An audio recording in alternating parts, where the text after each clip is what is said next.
Então, eu vou mostrar como está funcionando aqui a atividade de explosão que eu fiz, né? Ah, então, a gente tem aqui a bomba, né? Só explode, e move os objetos e danifica os objetos. Então, no primeiro momento aqui, no primeiro momento, me inspirando aqui no que o Renan tinha feito e no que os professores tinham comentado, eu coloquei um textinho aqui para ser mostrado em cima da caixa, demonstrando o restante de vida que ainda tem na caixa, né? Para complementar a cor da caixa que vai escurecendo conforme ela vai perdendo a vida, né? Como se estivesse carbonizando a caixa. Mas a explosão ainda tá do mesmo jeito que foi introduzida pra gente na aula, né? Tá aquela esfera vermelha, só é, novamente, como eu tinha dito na aula, só tá com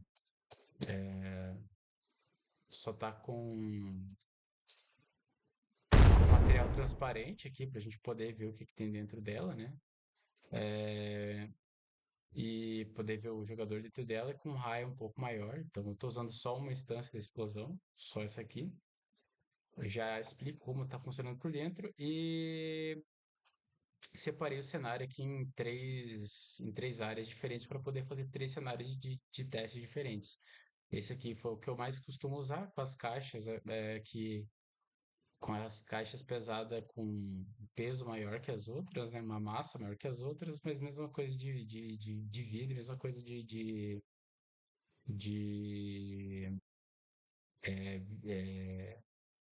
mesma coisa em outras propriedades também. Aqui esse roxo aqui é a caixa padrão, com uma massa menor e a mesma quantidade de vida que as caixas maiores.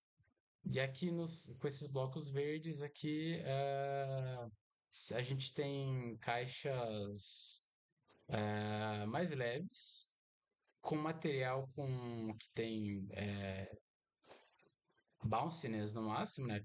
Para quicar bastante, com o máximo de vida para eu poder brincar mesmo com elas e saber como é que elas estão reagindo melhor à explosão.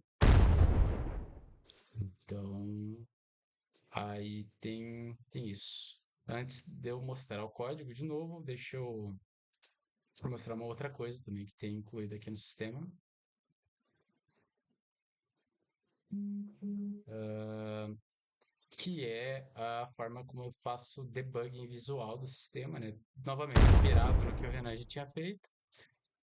Então aqui a, a, a, quando a bomba explode, ela cria essas linhas aqui e essa linha vai do centro da explosão até o lugar onde o objeto estava anteriormente, no momento em que ele foi atingido pela explosão. E o tamanho das esferas é uma representação da porcentagem do dano máximo ou do dano máximo que aquela caixa ou aquele objeto recebeu. Então, o dano máximo aqui recebeu 200, aqui, por exemplo, aqui está mais próximo de 200, aqui para trás, como ela está mais longe da bomba, ela está bem mais distante de 200. Ah, e aqui também para demonstrar um outro aspecto também que foi introduzido na explosão, são os obstáculos. Até vou aproveitar e começar de novo aqui também para poder mostrar melhor como os obstáculos funcionam na prática. Quando eu mostrei em aula, não dava para ver tão bem o quanto que os obstáculos afetavam, né, a explosão. Acredito que agora dá para ver, ainda não tão bem, mas um pouco melhor. Então, como dá para ver aqui, ó, esses objetos que estavam aqui nessa distância, mais ou menos receberam essa quantia aqui tem esse tamanho da esfera, né? Os que estavam por trás do obstáculo ainda foram afetados, mas o dano que eles receberam é muito menor e até a força é menor, a força de empurro, né, é menor, como dá para ver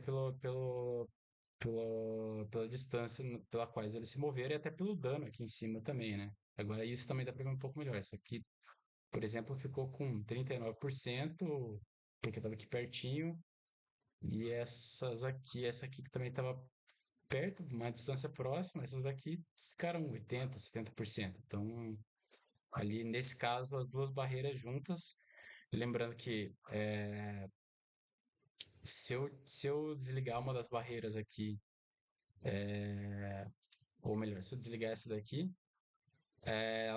a quantidade de obstáculos entre o centro da explosão e o alvo e o destrutível interfere na quantidade de força e quantidade de dano que aquele objeto vai receber. Então agora a esfera já tem já fica um pouco maior, a quantidade de dano que eles recebem é um pouco maior. Antes tinham recebido em torno de 20%, agora já receberam aqui em torno de uns 40%, quase 40%. Tava em 80, foi para 40. Tava em 80 naquela explosão e agora foi para 40 agora, né? Aproximadamente. E as esferas já são um pouco maior aqui também. E daí, para fim, só para explicar o debugging, a minha intenção original com esses raios aqui era fazer com que esses raios que foram afetados pelos obstáculos, eles partissem do centro da explosão. Aí, de novo, já vou mostrar o código, explicar o porquê que não foi feito dessa maneira, mas me bati bastante para conseguir resolver isso. A intenção era que eu mostrasse, a intenção era que esse debug mostrasse o dano e a força, qualquer um dos dois, aplicados nas caixas, de maneira progressiva. Então, tipo,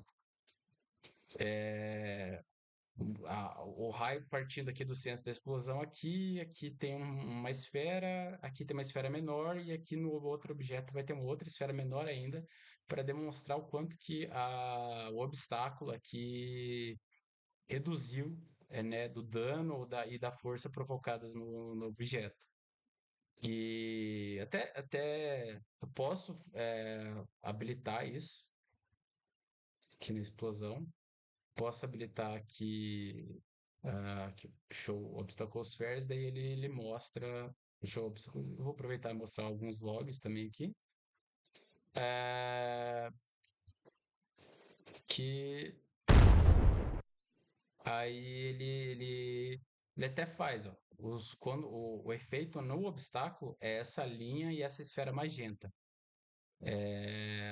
Como dá para ver até aqui, quando a explosão sai daqui direto para o objeto e não tem obstáculo, não tem linha magenta. Deixa eu até colocar um pouquinho mais para longe da parede para demonstrar isso melhor. Então, agora dá para ver um pouco melhor. Tem a linha magenta aqui, a linha magenta que ela bateu no obstáculo, e aqui foi em outro obstáculo, e aqui foi no objeto. Ele até vai um pouco mais longe aqui que o aspecto visual aqui da explosão. Então, assim, até dá para ter uma noção com isso daqui, só que tá incorreto. A minha intenção é que a esfera aqui fosse maior, diminuísse aqui e ficasse reduzida aqui.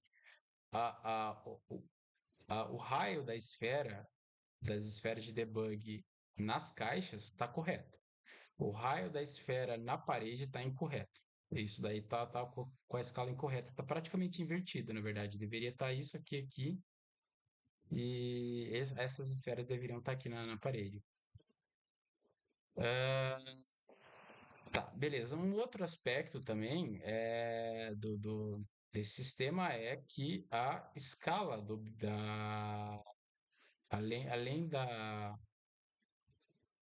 além da quantidade de obstáculos entre o alvo, né, da explosão e o centro da explosão, também a escala do obstáculo também interfere no quanto de dano e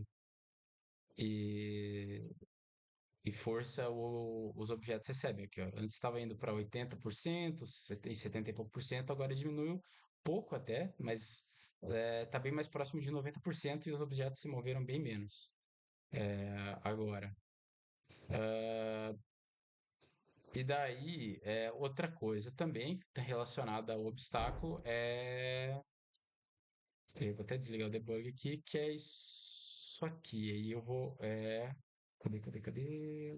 Obstacle Collection. Que está relacionado à explosão. Vou trocar aqui a granada instantânea que eu uso, que explode mais rápido, porém é mais devagar, por uma granada que é mais rápida, se move de maneira mais rápida, mas demora mais para explodir. Então, quando eu estou muito distante da bomba, eu nem escuto o barulho. Então, quando eu levo em consideração a bomba leva em consideração, a explosão leva em consideração a distância para determinar o volume da explosão. E o obstáculo também interfere nisso.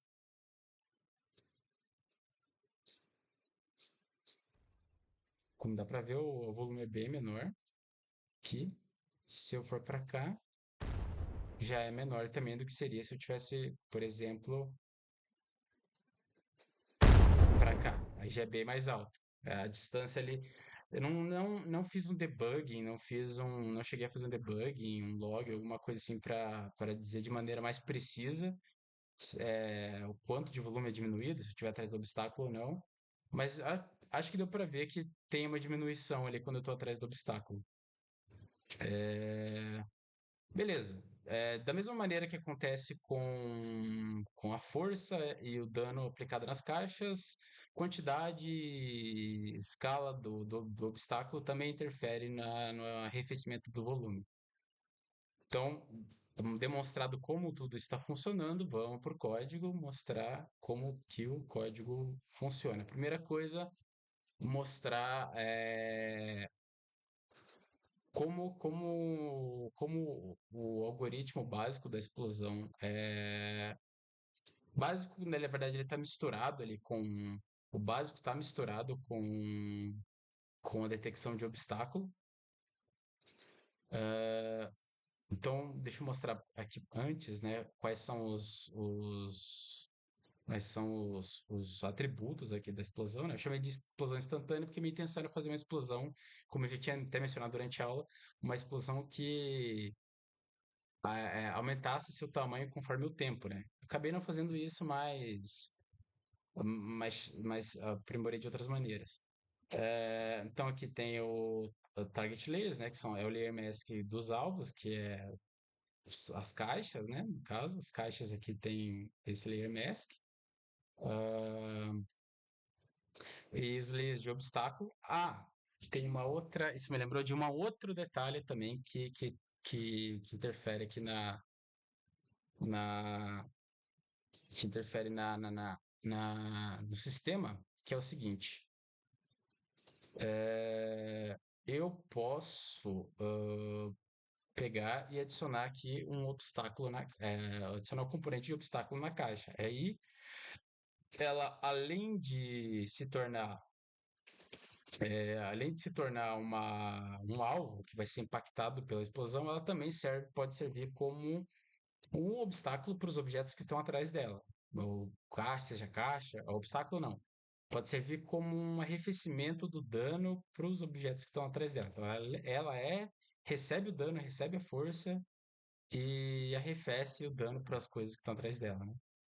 Ah, então, isso aqui é mais fácil de demonstrar com gizmo daí mesmo.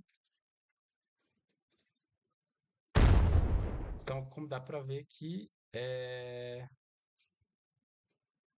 na verdade não funcionou, olha só. Tá, porque eles não estão com acho que eu só coloquei numa caixa só. Peraí, deixa eu ver. Tá no obstáculo, tá na caixa. Tá como obstáculo. Eu acho que eu precisava dar reload na cena. Vamos ver, vamos ver, vamos ver.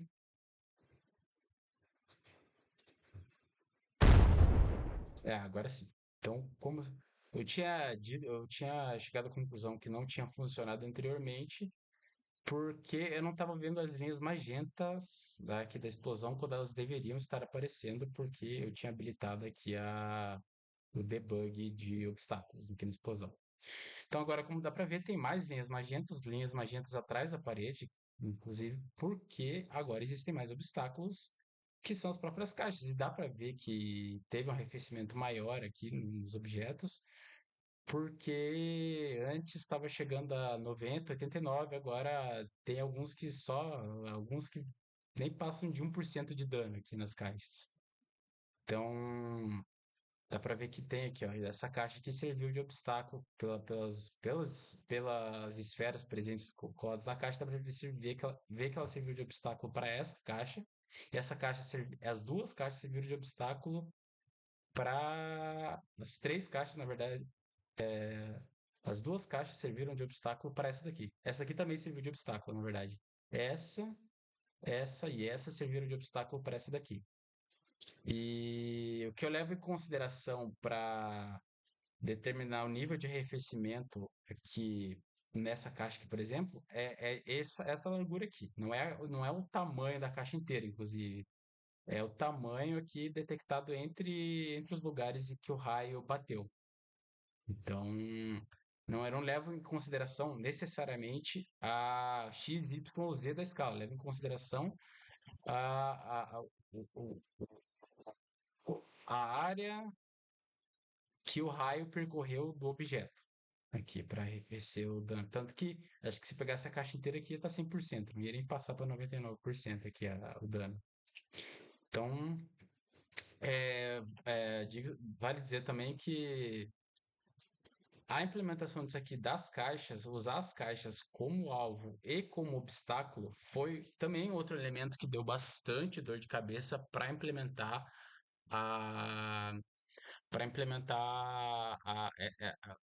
para melhorar nos obstáculos também. Ah, então tá. Agora sim, vamos voltar para o código, né? Voltando lá para a explosão. Aqui a explosão. É, cadê? A explosão. Tá aqui. Então tem target layers, que é a caixa, que é tudo que a explosão vai afetar. Obstacle layers, que é tudo que a explosão vai detectar. Então, apesar das caixas terem o componente de obstáculo, se não tiver na layer, ela vai ignorar o obstáculo, né? Então, tem que ter as duas condições que têm que ser atendidas ali para ela poder detectar as caixas como obstáculo. É, Aqui ela tem só o visual, né? Que o visual aqui ela reescala o tamanho do visual para ficar do tamanho dessa Wire Sphere aqui. Então ela vai reescalar para ter 15 de raio a esfera. Tempo de duração da explosão, né? Tempo até primeiro o visual ser destruído, né? Na verdade, esse é o tempo para o visual ser destruído. Ela vai durar um tempinho a mais ainda para deixar o debug vivo lá, para deixar o debug das linhas vivos. Mas sem funcionar, sem aplicar dano, sem aplicar força nem nada nos objetos. Aqui uma curva de animation curve que vai de 1 até 5, né? Então não tem como o mínimo que um objeto vai receber da explosão é metade do máximo, metade da força máxima aqui. Então o mínimo que um objeto vai receber é 100 de força. Não tem como receber menos que isso. A não ser que ele esteja completamente fora da explosão. Mesma coisa com dano aqui, o mínimo que ele recebe é 50, ou recebe 50 ou recebe zero. Poderia diminuir, colocar esse valor aqui em zero, né? Daí ele a- tem uma mudança de valor mais expressiva. Até vou deixar assim para fazer a próxima demonstração. Tem aqui o máximo de força, o máximo de dano, né? O que eu faço aqui é pegar o valor aqui nessa curva, né, que vai, nesse caso aqui, por exemplo, agora vai de 0 a 1 e multiplico ali pelo valor do dano máximo. Então, se tiver muito longe do centro da explosão, vou fazer um evaluate aqui na curva de expressão e ele vai ficar aqui 0. Sei lá, vai resultar no 0,2. Vai multiplicar isso por 100 e vai dar uns 20 de dano ainda. Ah, aí tem aqui essas variáveis de debug, né? Show logs, para mostrar esses logs aqui, que é só para identificar em qual caixa, para poder fazer uma associação das linhas de debug ali com as caixas. Então, né, se eu vou atirar aqui.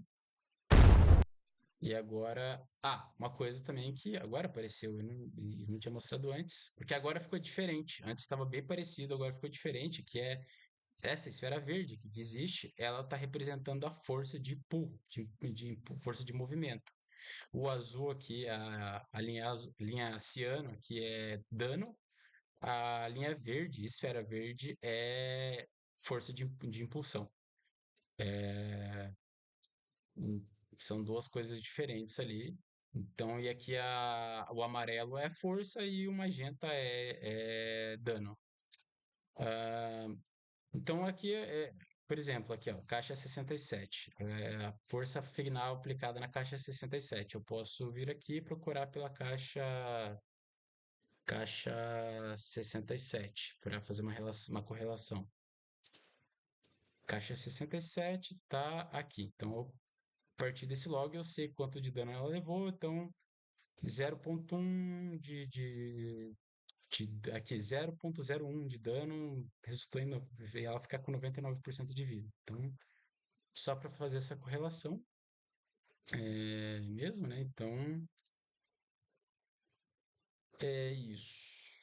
Ah, aí, no código aqui, vamos lá para a explosão instantânea, tem todos aqueles atributos que eu falei. Aqui tem uma lista de hit colliders, né, que eu vou usar para fazer uma primeira filtragem do que eu vou afetar ou não. Ah, tá aqui ah, isso aqui é uma classe que eu já vou explicar o que ela faz. Na verdade, eu posso até explicar agora. É uma classe que eu criei aqui principalmente para fazer o debug, para fazer aqueles raios de debug lá, porque ela contém alguns dados sobre o raio que eu tô usando para fazer a detecção dos objetos, para fazer o raycast. Então, aqui ela contém a origem, contém direção, o comprimento do raio, né? Mas os dois dados que fizeram eu criar essa classe específica aqui é esse aqui, intensidade e tamanho do raio. Intensidade ali eu uso para determinar o tamanho das esferas, né? E se é o último raio, eu uso para determinar a cor do raio da esfera ali quando ela tá quando tá chegando no objeto. Já explico como que isso é feito, né? Então aqui tem alguns construtores, esse eu nem uso. E tem esse atributo público aqui que também é né, uma questão importante, que ele nada mais é do que só nada mais é do que pegar a origem ali, mais direção e comprimento. Só para eu ter isso aqui, porque não faz sentido eu determinar o endpoint, porque na verdade o que acontece? A direção e o comprimento do raio, elas estão intrinsecamente relacionadas à posição final do raio, né? Daí eu posso usar esse raio tanto como um raio, na verdade, quanto como uma linha por causa desse atributo aqui. Eu acabo usando como uma linha, na verdade, no final ali por isso que não tem esse nome, raio modulado, porque é um raio modulado pela posição. Não faz tanto sentido, mas, né, enfim. Ah, e esse debug interaction path aqui, esse sim, eu vou deixar para mostrar mais para frente. Então aqui a explosão, aqui eu altero, né, a escala do visual para 2 vezes o raio, né? Aí eu aplico o dano direto. Essa é a única função que é usada aqui na pipeline da Unity. Então aqui eu uso o Overlap Sphere, né, para pegar todos os objetos que estão dentro daquela layer ali de alvo. Ah, tentei usar até o Sphere não Unlock, acho que eu vou mostrar no final do vídeo por que que eu desisti de usar, mas não deu muito certo, então eu fiquei com esse aqui mesmo. É, daí eu uso aqui uma série de queries para fazer filtragem, né? Primeiro, para fazer filtragem, pelo menos, primeiro eu seleciono só coisas que tem o componente destrutível ali, destructible, né? Para aplicar dano e a força neles. Então, o código em si não tipo, olhando por aqui, eu já consigo dizer que não tá tão modular, porque movimento não deveria estar na Destructible, né? Eu acho que o movimento deveria estar num script separado, o Destructible deveria servir só para receber dano.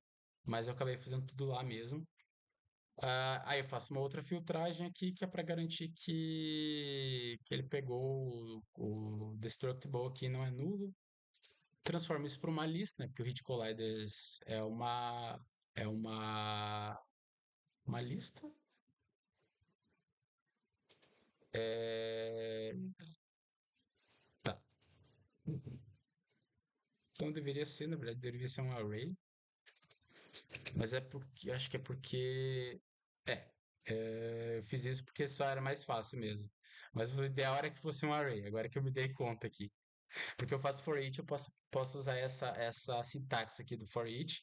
Tem uma sintaxe equivalente para o array, mas ela não é tão simples assim, então eu prefiro deixar como lista mesmo. Ah, como isso é utilizado no começo, também eu deixei assim mesmo, mas como eu falei, eu sei que para melhorar a performance, isso aqui deveria ser um array, não uma lista. Talvez até para melhorar a performance eu não deveria usar query, mas tudo bem. Ah, aí aqui na aplicação da força, que é o que ele faz aqui para cada um dos alvos, ele usa aqui o alvo, tem como entrada um destructible alvo. Aí que vem a parte pesada. Da primeira tentativa que eu fiz, eu nem chegava a usar o raio modular, eu pegava a direção e distância e tinha uma outra variável que se chamava offset, que é da onde veio essa variável aqui, né, que é o offset ele nada mais é do que o alvo menos o centro da explosão, só que não normalizado, né? Não é uma direção, é um vetor mesmo. Então, eu pego isso daqui, como eu já tinha usado, estava usando, que nem eu falei, sem o raio modular, estava usando essas variáveis aqui, direção e distância. E quando eu criei o raio modular, eu só reusei essas variáveis aqui para reusei essas variáveis para pegar de referência o que tinha no raio modular aqui, no raio modulado. Então, aqui, ele pega como origem o centro da explosão e como final aqui o alvo. Faço um inverse lerp aqui de zero até raio pela distância, né, para pegar a para pegar uma porcentagem do quanto o objeto alvo está próximo ali tá próximo na verdade da borda do raio. Então, se ele tiver próximo da borda, vai ser 1. Se ele estiver próximo do centro da explosão, vai ser 0. Aí eu faço um evaluate aqui para pegar o valor daquela do animation curve, multiplico pela força máxima e aqui mesma coisa com dano, como eu tinha falado. Aí, para fazer para fazer o funcionamento dos obstáculos, né, para eles arrefecerem o dano, lanço um raycast hit aqui eu faço um raycast all, que também poderia ser feito com o Nanolock, mas como eu vi que não funcionava aqui direito, eu resolvi não arriscar aqui. Que começa no position, vai para a direção do alvo, né? Da distância até o alvo, e tem como só usa os layers de obstáculo. Então aqui ele filtra para ver se ele filtra os elementos dos hits para detectar se eles têm um componente de obstáculo. Se não tem, eles nem entram nessa lista. Por isso que eu falei que tem que ter obstáculo e tem que estar na layer mask certa para ser detectada. Ele verifica que se o ID do GameObject é diferente do ID do alvo. Se não for, ele não vai entrar, porque isso aqui é só para detectar obstáculo. Não é para detectar nada além de obstáculo. Então, ele não vai detectar o alvo. O alvo, por mais que tenha um componente de obstáculo, nesse caso aqui, não vai ser considerado um obstáculo. Ah, ele ordena essa lista por distância, né? Transforma para um array e joga isso aqui de novo para o forward obstacles. Aí, se forward obstacles tiver um comprimento de zero, significa que ele não detectou nenhum obstáculo, só detectou o alvo. Eu vou aplicar a força direto aqui no objeto para a direção para direção da bomba para ele, né? Da explosão para ele. Com se essa força não tratada, dano não tratado, impulso aqui. E aí eu mando um show logs aqui para ver se ele vai mostrar ou não. E aqui no apply force, aí ele faz um add force aqui, né, com modo adequado. No final das contas eu uso o impulso mesmo, mas eu tentei deixar meio generalizado aqui, ele aplica o dano. É, E daí, se tiver o show logs habilitado, ele mostra aqueles logs lá. Ele aplica o dano, a vida, ele diminui, né, o dano da vida atual, mostra o health status, que é uma corrotina aqui ali para mostrar aquele texto lá da vida, né? Então ele mostra a vida atual depois de ser afetada pela explosão. Ah, diminui a cor aqui, ele diminui a cor pela porcentagem, né? Diminui indo para o preto, na verdade, né? Aplica a cor de novo. Se tiver menor que zero aqui, a vida atual, ele só destrói logo o objeto. Então, que para mostrar o status é uma corrotina para garantir que eu não vou, para garantir que eu não vou ficar ligando e desligando o texto ali. Eu guardo a corrotina numa referência de corrotina aqui. É, e Caso, caso, caso não esteja nulo, ele vai parar a corrotina antes de disparar ela de novo. Aí, voltando lá para a explosão, né, ele aplica a força. E se for o caso dele ter detectado um só, ele retorna. Aí, junto aqui também tem essa questão que ele tenta adicionar um debug, um raio de debug. Por que um try, né? Por que esse meio que prefixo aqui na função? Porque ele verifica que aquelas variáveis do objeto aqui, para verificar se ele pode mostrar os raios de dano e os raios de força. Se ele não pode mostrar nenhum dos dois, ele não vai nem fazer o esforço de adicionar aqui. O que ele faz? Se ele for mostrar a força, né, ele cria um raio modular novo, com origem, endpoint, mesma coisa aqui pro dano. O, se é o último raio também, aqui voltando aqui, como aquele só não detectou nenhum obstáculo, ele é com certeza o último raio, então já lançou um true aqui. A diferença está nisso aqui, ó, na intensidade. Porque para força, ele tem que levar em consideração a força, né? E para dano, levar em consideração o dano. Mas é só isso a diferença entre as duas coisas ali. E daí ele adiciona esse raio modulado aqui nessa lista aqui, que eu vou usar depois aqui no OnDraw Gizmos para mostrar os raios. Isso eu já falo como que é feito. Beleza. Aí, passado isso aqui, né, eu vou aí para fazer aquela comparação para levar em consideração a escala do objeto, né, a área que o raio percorreu do objeto, eu lanço um recast all no sentido contrário, da posição do alvo para o centro da explosão. Eu lanço o inverse hits aqui, então ele faz a mesma, essa condição aqui é exatamente a mesma do forward hit, do forward obstacles aqui. Então ele verifica se o objeto tem obstáculo e verifica se ele não está detectando ali o alvo, entendeu? Isso nunca acontece, na verdade, mas isso aqui é uma condição meio de garantia. Isso aqui não acontece porque se, por exemplo, o alvo aqui for também um obstáculo, ele vai lançar o raycast, ele não vai detectar a si mesmo. O raycast ele não detecta a si mesmo. É, então, por isso que se ele está partindo do alvo, né, ele nunca vai ser o alvo, nunca vai ter o alvo aqui nesse array. Aí eu já ordeno aqui por distância, né? A distância sendo. Então ele fica ordenado, vai o hit mais próximo do alvo, depois o hit. Depois vai do mais próximo do alvo para o mais próximo da explosão. Então ele fica na ordem contrária aqui dos obstáculos do forward obstacles aqui. Aqui eu faço só um tratamento, meio que um tratamento de erro para verificar se não deu alguma coisa esquisita aqui. Isso aqui foi útil em vários momentos para chegar nesse código, para verificar se o comprimento do forward é diferente do inverse, porque tem que ser igual, porque eles têm que pegar exatamente o mesmo objeto. Somente a diferença é que eles pegam o mesmo objeto, mas em locais diferentes do objeto. Essa que é a diferença em ordem diferente também.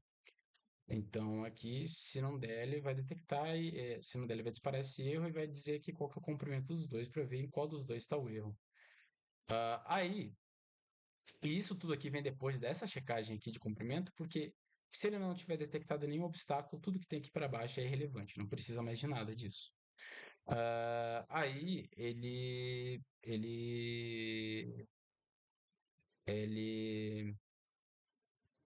Aí ele percorre aqui o forward obstacles, mas aqui vale dizer também, poderia fazer a mesma coisa com o inverse obstacles aqui, fazer o for pelo inverse obstacles, só ia mudar a forma como eu usar algumas variáveis, mas tanto faz. Podia usar qualquer um dos dois aqui. Aqui ele vai pegar um hit, né, pegar o for obstacles pelo índice atual aqui, aí ele vai pegar eu criei uma variável de inverse index, que é para acessar os objetos, os mesmos, para acessar os mesmos objetos que o forward obstacles, só que em ordem diferente. Então, aqui no primeiro loop eu vou acessar o objeto, eu tenho os objetos aqui 0, 1 e 2, aqui as caixas 0, 1 e 2. Então, o forward obstacles vai acessar 0, 1 e 2, e aqui vai acessar 2, 1 e 0. Né? Para garantir que eles vão estar na mesma ordem. Na verdade, assim, é 2, 1 e 0 do ponto de vista aqui do inverse hit, né? Mas para o forward obstacles aqui seria 0, 1 e 2 aqui, de qualquer maneira. Então, daí eu pego aqui o inverse hit, aí já faço uma checagem aqui para garantir que o hit e o inverse hit são o mesmo objeto, porque como eu disse, eu tenho que percorrer essas duas listas na mesma ordem. Elas estão invertidas, mas eu tenho que percorrer, elas têm que pegar o objeto na mesma ordem. O que diferencia o hit do inverse hit é somente a posição do objeto no qual ela afeta, não o objeto. Então aqui eu verifico se. Faço uma verificação aqui se. Isso aqui é uma verificação para ver se existe um próximo elemento ali, se existe mais de um obstáculo. E se eu posso mostrar as esferas, porque se eu não puder mostrar, nem tem por que fazer isso aqui é só para debug. Então, daí ele pega aqui, ele vai parte do inverse hit para o próximo ponto, para o próximo objeto ali, que é um obstáculo.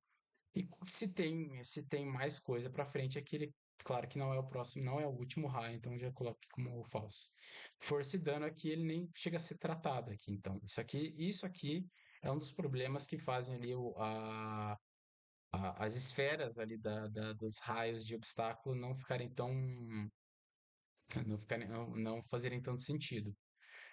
Aí ele detecta aqui de novo, né, se o Hit Collider tem obstáculo. Na verdade, isso aqui é só um reforço. Eu até estou em dúvida agora, pensando bem, se isso aqui precisava existir, porque eu já faço esse filtro aqui em cima. Mas eu faço de novo, se não tiver, ele só dá um contínuo aqui na função. Aí aqui é onde eu faço a verificação da escala do objeto, ou da área que foi percorrida, né, dentro do objeto. Que eu faço, pego uma distância do hit point para o inverse hit point e multiplico aqui, pego o force multiplier e divido aqui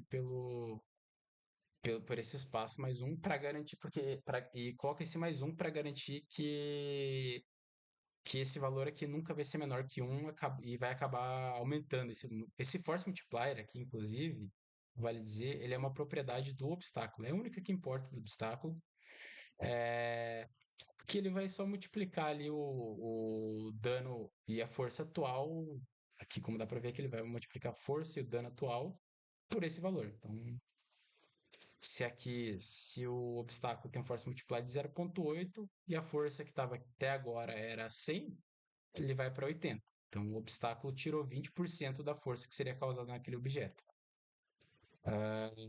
E se tiver outro obstáculo, é mais 20, é mais 20% de 80, é mais 20% de 80. Então, 20% de 80 é, é 2, se não me engano, então vai para.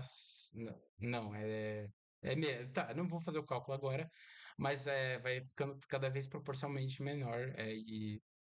E quanto mais obstáculos, mais fácil dele ficar menor. E esse um aqui é só para garantir que esse valor aqui, o divisor, não vai ser o divisor que leva em consideração a área calculada, ele não vai ser menor que um, porque se ele for menor que um, esse valor aqui esse final multiplier aqui vai acabar ficando maior. Ele vai servir como um multiplicador do multiplicador, ao invés de servir como uma divisão. Então, ao invés de diminuir o dano, ele vai aumentar o dano. Corre o risco. Então, se eu não colocasse esse mais um, é, correria o risco de, caso o obstáculo seja muito pequeno, ele vai aumentar o dano em vez de diminuir o dano. Multiplica aqui pelo valor pelo dano, então, como eu falei, a cada for esses valores ficam menores. Aí eu. Aí aqui eu faço duas verificações também, isso para debug. Se o índice do forward index aqui for zero, significa que ele está no primeiro objeto. Ele está no primeiro raio, né? No primeiro obstáculo. Então eu crio um raio modulado aqui que vai do centro da explosão até o primeiro obstáculo. E claro que não é o raio final. E aqui eu verifico esse inverse index é exatamente a mesma coisa que eu verificar que eu fizesse um i igual a forward obstacles ponto length menos um. Então é a mesma coisa que eu verificar se está no último índice aqui do forward hits. Isso aqui naturalmente significa que é o último raio, então aqui coloca como true, mas daí ele pega o último obstáculo, ele pega um raio que vai do último obstáculo até o ponto final, aqui até o alvo. Isso aqui vale dizer. Bom, antes de eu fazer o próximo comentário, né? Depois desse esforço, depois de fazer toda essa modificação nos valores de força e dano, ele aplica a força aqui no objeto. Aí, como eu ia falando, isso aqui foi uma coisa que tipo, é só um debug, mas deu um trabalho gigantesco, por quê? Eu não fiz o dano levando em consideração, eu não fiz a questão dos obstáculos levando em consideração o debug. Eu fui adaptando para o debug conforme depois que o sistema já estava pronto. Então, o que que acontece? Outra coisa também que dificultou bastante, e eu demorei bastante para perceber, era a questão de caixas e obstáculos serem levados em consideração. Não só ter uma caixa ser um obstáculo também. Um alvo ser um obstáculo. Então, antes eu não fazia essa filtragem aqui para detectar se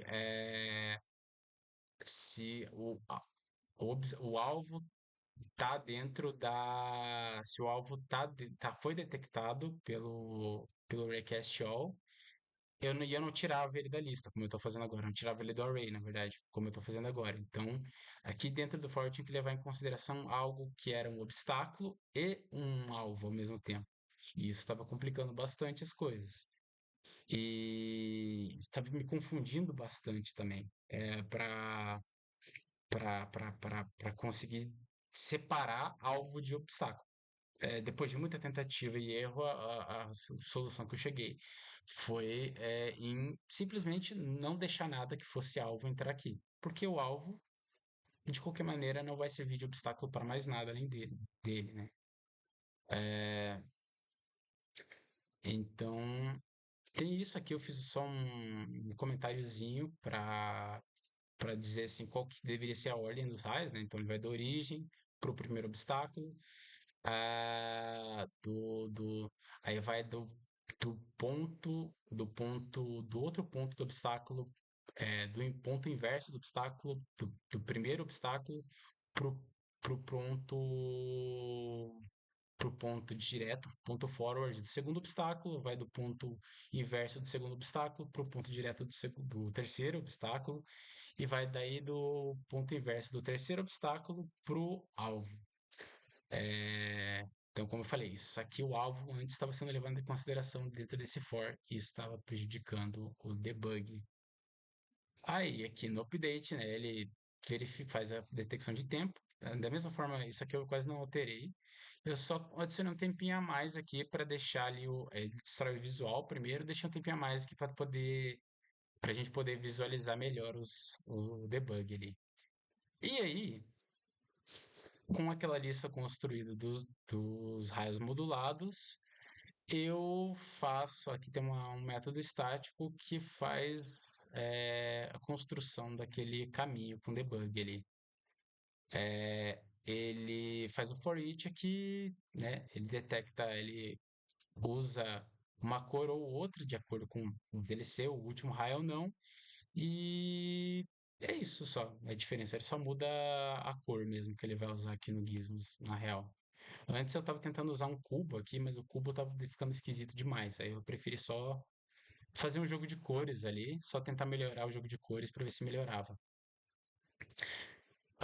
Aí o som também, o som aqui tem o clipe, né? Tem a curva de animação, tem o raio, usa quase o mesmo princípio da explosão, ele tá aplicado aqui, ele tá aplicado como componente na explosão, mas ele é separado por uma coisa, ele é separado daquele script da explosão por um detalhe bem bobinho, até, na verdade.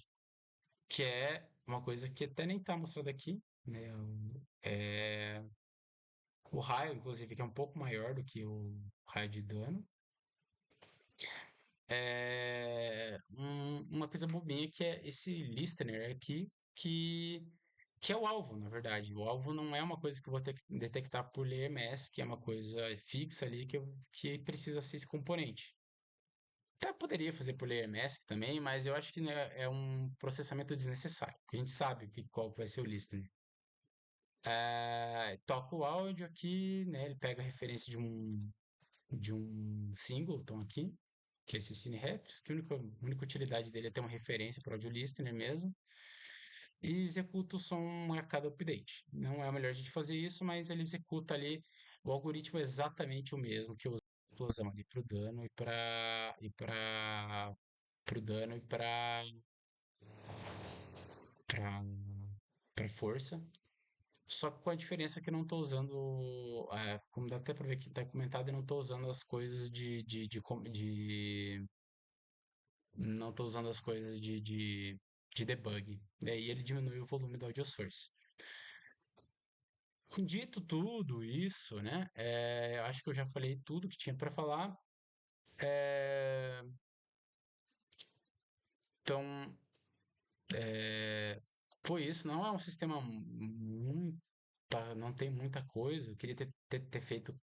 Eu acho que daí que vale a pena dizer depois disso tudo é justamente o que eu acho que poderia ter melhorado e o que eu quero tentar fazer antes da entrega, antes da quinta-feira, né? Que é o, o sistema levando em consideração que eu estou usando o mesmo algoritmo para o áudio, o mesmo algoritmo para a física da explosão, para o aspecto de palpável da explosão, eu poderia pegar esse algoritmo aqui e jogar e generalizar ele, colocar ele numa outra classe na qual eu poderia usar as duas coisas aqui.